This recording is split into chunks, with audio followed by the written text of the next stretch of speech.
તમારી જિંદગી છે 30 વર્ષની મેચ છે. પહેલાં 30 વર્ષ તમે બચત કરીને ઇન્વેસ્ટ કરો છો અને બીજા 30 વર્ષ એમાંથી એ પૈસા તમે ખર્ચ કરો છો. હવે પહેલાં 30 વર્ષ તમારે વધુને વધુ સારું ઇન્વેસ્ટમેન્ટ કરવાનું છે, કારણ કે બીજા 30 વર્ષ એ ઇન્ફ્લેશનની બેટિંગ આવશે, મોંઘવારીની બેટિંગ આવશે, જે તમારી બચતને ઓછી કરશે.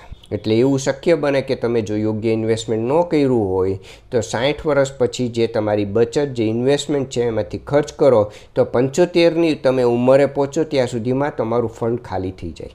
અને જે રીતે સરેરાશ આયુષ્ય વધી રહ્યું છે એ રીતે લાગે છે કે 90 વર્ષ સુધી તો તમે આયુષ્ય ભોગવશો જ, તો તમને નાણાંની ભીડ રહેશે.